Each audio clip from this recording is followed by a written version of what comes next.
कहते हैं जब आप काफ़ी लंबे समय से अपने घर से दूर रह रहे होते हैं तो आप घर जाने के बहाने ढूंढते हैं। आप सोचते हैं कि कब घर जाएं और मम्मी के हाथ का खाना मिले। और मुझे वो बहाना मिल गया था जो था दशहरा। जी हाँ, तो आइए चलते हैं दशहरे की छुट्टियों में घर और सेलिब्रेट करते हैं दशहरा अपने परिवार के साथ। So hello guys, welcome back to another vlog. और उम्मीद करता हूँ आप सब लोग बढ़िया हो गए, स्वस्थ हो गए अपने अपने घरों पे या अपने अपने काम पे जा रहे होंगे बढ़िया अच्छी तरीके से। तो अभी मैं आपको दिख रहा हूँ तैयार, काफ़ी टाइम हो रहा है वैसे भी, सुबह के 7:15 और मैं जा रहा हूँ अब अपने घर। भाई ऑलरेडी घर पे हैं, वो घूमने गया हुआ था अपने दोस्तों के साथ, तो वहाँ से वो डायरेक्ट घर पे रुक गया अभी 2 दिन पहले। और मैं आज जा रहा हूँ, दशहरे की छुट्टियाँ हैं अब, कल से सैटरडे संडे वीकेंड है ऑलरेडी, मंडे ट्यूसडे वैसी छुट्टी है, तो सैटरडे संडे मंडे ट्यूसडे 4 दिन की छुट्टी। और उसके बाद भी नेक्स्ट वीक भी मैं शायद घर पे रहने वाला हूँ और कहीं जाना है नेक्स्ट वीक भी, वो मैं दिखाऊंगा कहाँ जाना है। बाकी तैयार हो चुका हूँ, ये भी देख रहे होगे आप, ऊपर से नीचे तैयार हो गया हूँ पूरे तरीके से। ये है हमारा बैग तैयार है, इसमें कपड़े वगैरह रखे हैं, धुलने भी हैं कुछ कपड़े, बाकी भाई के हैं कुछ कपड़े। और ये रहा अपना बैग, इसमें लैपटॉप वगैरह रखा है हमारा, हेडफोन तैयार है, कमरा साफ़ सुथरा कर दिया है पूरी तरीके से, भगवान की जोत जला दी है सुबह की। कुछ कूड़ा है जो फेंकना है डस्टबिन में उधर, तो फेंकते हुए चलते हैं। और अभी मैं ऊबर ऑटो बुक करूँगा द्रोणाचार्य मेट्रो स्टेशन तक के लिए, गुरु द्रोणाचार्य मेट्रो स्टेशन यहाँ पे, वहाँ तक के लिए करूँगा और वहाँ से फिर मैं मेट्रो से जाऊँगा आगे और बीच में दिखाता हूँ। ठीक है, चलते हैं अपने घर, फिर बाकी घर जाएंगे।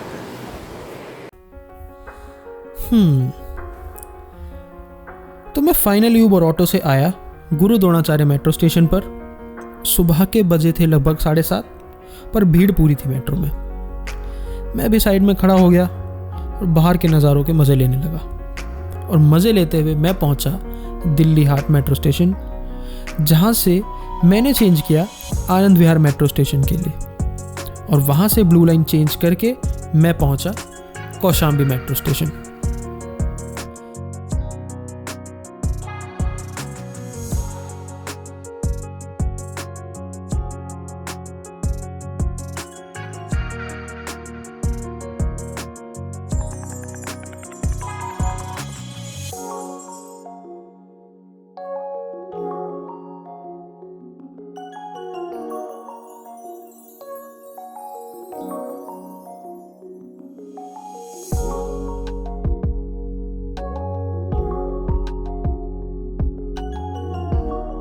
कौशाम्बी मेट्रो स्टेशन से उतरकर जिस बस स्टैंड से मुझे हापुड़ के लिए बस में बैठना था, वहाँ तक का डिस्टेंस है लगभग 800 मीटर। वैसे तो आनंद विहार से भी डायरेक्ट बस स्टैंड में एंट्री हो जाती है, पर वो मुझे थोड़ा सा लेट पता चला।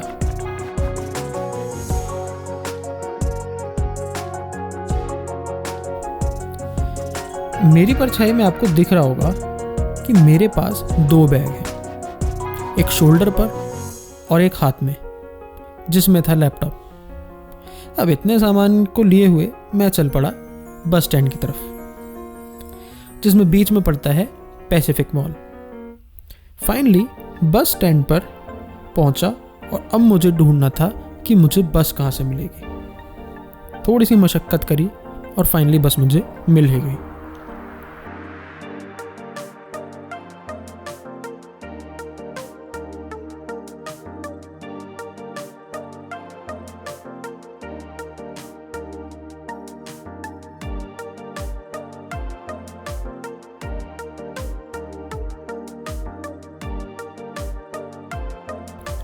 अब बस का सफ़र दिखाने की हिम्मत थी नहीं, क्योंकि थकान बहुत हो गई थी।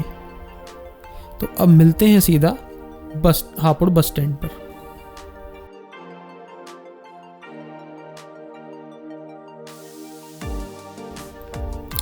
तो लगभग 1.5 घंटे के सफ़र के बाद मैं पहुंचा हापुड़, जो है मेरा होम टाउन। बस से उतरते ही दिखता है हापुड़ का मेन चौक, जहाँ पर आपको दिखाई देती है डॉक्टर बी आर अम्बेडकर की मूर्ति। और सामने एक बड़ा सा गुरुद्वारा। उसी गुरुद्वारे के पास मेरा भाई मुझे लेने आने वाला था। जी हाँ, इसी स्कूल में मेरी और मेरे भाई की पढ़ाई हुई थी। और अब हम आ गए अपनी कॉलोनी में और फाइनली मैं पहुंचा अपने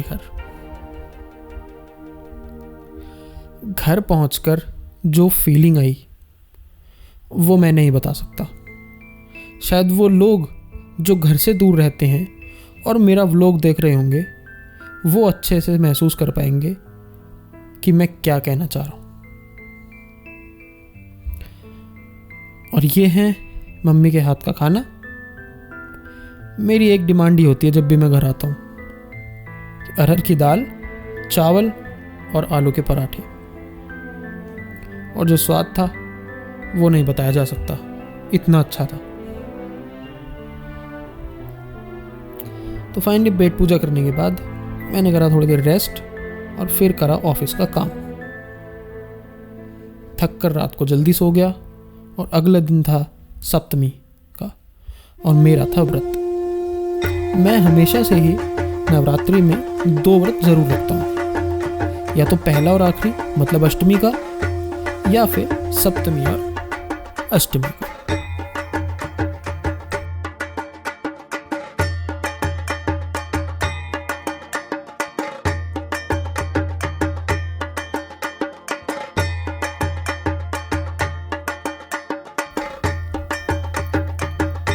तो ये कर रहे हैं हम सप्तमी पर माता रानी की जोत।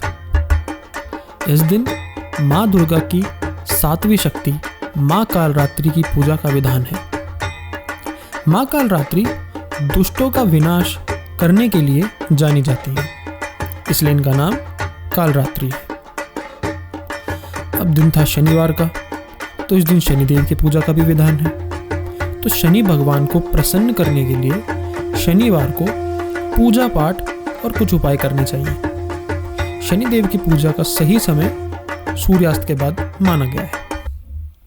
तो इसीलिए मैं और मम्मी शाम को गए हापुड़ के सबसे बड़े हनुमान मंदिर पर, जहाँ पर मंदिर के बाहर ही है शनिदेव का भी मंदिर।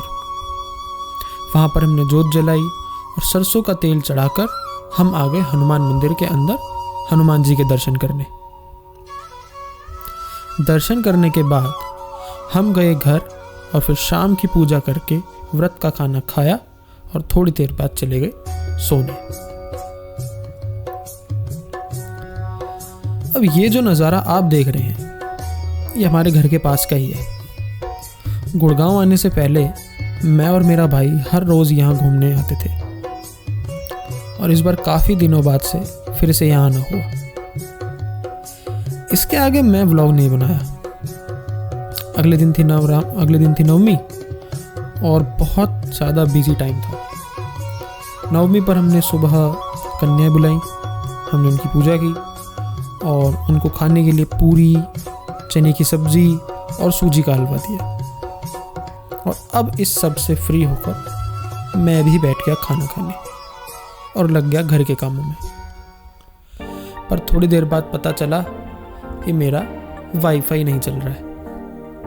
तो फिर उसके लिए मैंने कंप्लेंट डाली, जिसके लिए सर्विस करने के लिए एयरटेल की तरफ से 2 लोग आए। उन्होंने हमारी वाईफाई की सर्विस करी। पता चला कि तार टूट गया था खंभों पे से, तो उन्होंने तार भी जोड़ा।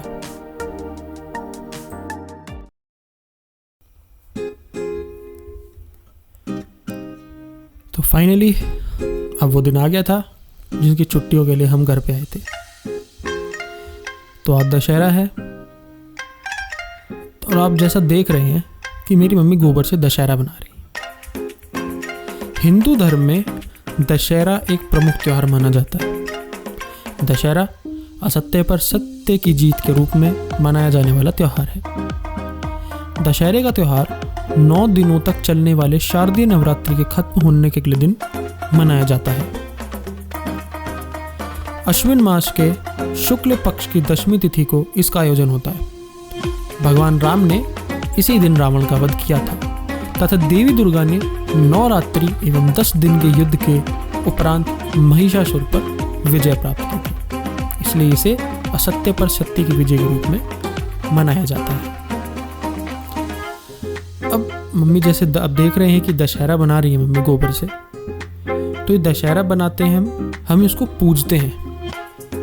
यहाँ पे आप जो सामने देख रहे हैं ये बर्तन में, एक मिट्टी के बर्तन में जो लगे हुए हैं हम सतिये हम कान पे रखते हैं और पूजा करते हैं इनकी। और पूजा करने के बाद हम जैसा आप सामने देख रहे हैं कि हमारे सामने चारपाई और उस पर जो बुक्स रखी हुई हैं, हम अलग अलग चीज़ें रख के इस पे हम उसके 5 चक्कर काटते हैं फिर। तो ऐसे मनाया जाता है दशहरा। लोगों के घरों में अलग अलग तरीके से बनता है जगह जगह पे, हमारे यहाँ ऐसे बनाया जाता है। अब जो क्षत्रिय या ठाकुर जो होते हैं वो यहाँ पे अपने हथियार भी रखते हैं घर में, तलवार वगैरह, जो क्षत्रिय वगैरह लोग होते हैं। तो हमने बुक्स रखी हैं तो हम बुक्स को पूजते हैं। तो हमने इसके 5 चक्कर लगाए। अब आप आगे देखेंगे क्लिप में कि हमने दशहरा सेलिब्रेट किया कैसे, उसकी एक छोटी सी क्लिप। और एक चीज़ का और ध्यान दीजिएगा, मैं मंदिर से लड्डू गोपाल जी को उठा के लाया था। होता ये है कि हम घर पे उस दिन मैं, मेरा छोटा भाई और दादाजी थे।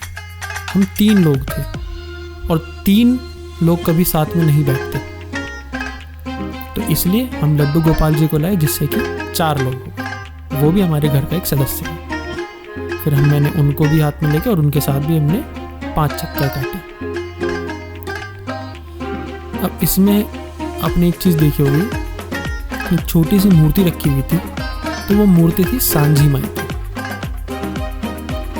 कहते हैं कि ब्रह्मा जी के मानस पुत्र पीलम ऋषि की पत्नी सांझी थी, जिसे माँ दुर्गा भी कहते हैं। एक लोक मान्यता के अनुसार सांझी सभी की सांझी देवी मानी जाती है, इसलिए महिलाएं मिलकर सांझी माता की आरती करती हैं। हर दिन आस पड़ोस में सभी महिलाएं मिलती हैं। इसे गांव के सभी घर परिवार मिलकर बनाते हैं, तो इसीलिए इनको कहा जाता है सबकी सांझी। और जब नवरात्र पूरे हो जाते हैं, तो नवरात्र पूरे होने के बाद जब दशहरा आता है, दशहरे के अगले दिन फिर हम इनको विसर्जित करके आते हैं। 9 दिन तक इनकी पूरी पूजा होती है, इन्हें भोग लगता है, और फिर दशहरे के बाद यानी उससे अगले दिन हम इनको विसर्जित करके आते हैं।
तो ये था मेरा पूरा दशहरे तक का व्लॉग जो आपने अभी देखा। अब इसके बाद हुआ ये था कि दशहरे के बाद हमें जाना था क्योंकि मैं उस पूरे हफ्ते घर पे ही था, मैं और मेरा छोटा भाई।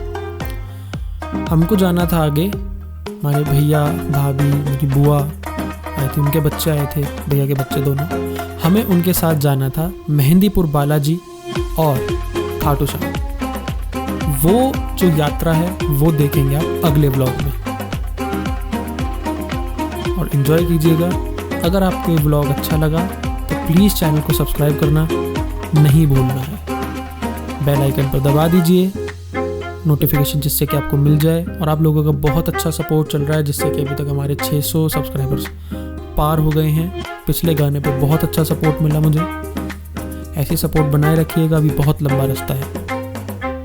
और ऐसे ही अभी हम मेहंदीपुर बालाजी और खाटू श्याम की यात्रा का ब्लॉग लाएंगे, उसके बाद फिर मिलाऊंगा आपके पास दिवाली का ब्लॉग, और एक गाना भी आने वाला है। तो स्टे ट्यून्ड, बने रहिए, चैनल पर सपोर्ट रखिए, और मिलते हैं नेक्स्ट ब्लॉग में।